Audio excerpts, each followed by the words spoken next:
বগুড়া শহর বিএনপির যুগ্ম সম্পাদক এবং জেলা বিএনপির প্রচার সহ সম্পাদক মঞ্জু।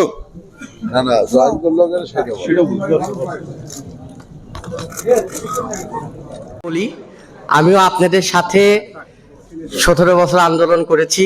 আমি নিজেও ক্রস ফায়ারের আসামি ছিলাম, আমি নিজেও মামলার আসামি ছিলাম। আমার দলে যোগদানের কারণটাও তো জানা উচিত সবার। আমরা ধর্ম নিয়ে যেটা চলে, আমরা নামাজ যদি একদিন না পড়ে, তারপরও যদি পড়ে আল্লাহ তাকে ক্ষমা করতে পারে, কিন্তু ধর্ম নিয়ে যদি খেলা হয়, আল্লাহর সাথে যদি মস্কারা করা হয়, সে কিন্তু জান্নাতে কখনোই যাবে না।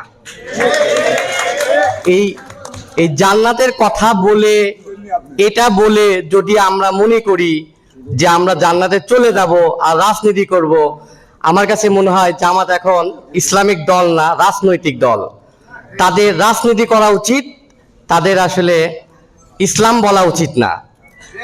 আর আমি এতদিন ছিলাম, আমার সবসময় আইডিয়াল ছিল শহীদ প্রেসিডেন্ট জিয়াউর রহমান, বেগম খালেদা জিয়া। ওনাদেরকে আমি আগে থেকে খুবই ভালোবাসতাম।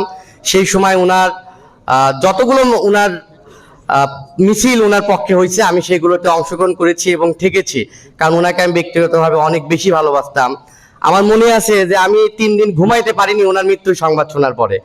ওনাকে এতটা পরিমাণ ভালোবাসতাম এবং আমার পুরো পরিবার বিএনপি সব আছে। সবাই বিএনপি করে না, সমর্থন করে, কিন্তু আমার ভাই বিএনপি করে আপনাদের সাথে, কিন্তু সবাই খুব ভালোবাসে ওনাকে।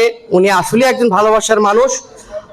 ধর্ম নিয়ে খেলার কোনো দরকার নাই। এখানে দেখেন তারেক রহমান, জনাব তারেক রহমান, উনি নিজেও কিন্তু এসেই প্রথমে যেটা বলছেন সেটা হলো ইনসাফের কথা, সেটা হলো মহানবী সাল্লাল্লাহু আলাইহি সাল্লামের কথা, ওনার আদর্শের কথা, এবং উনি ইমাম মুয়াজ্জিনদের জন্য কাজ করতেছেন, উনি ধর্মের জন্য কাজ করতেছেন।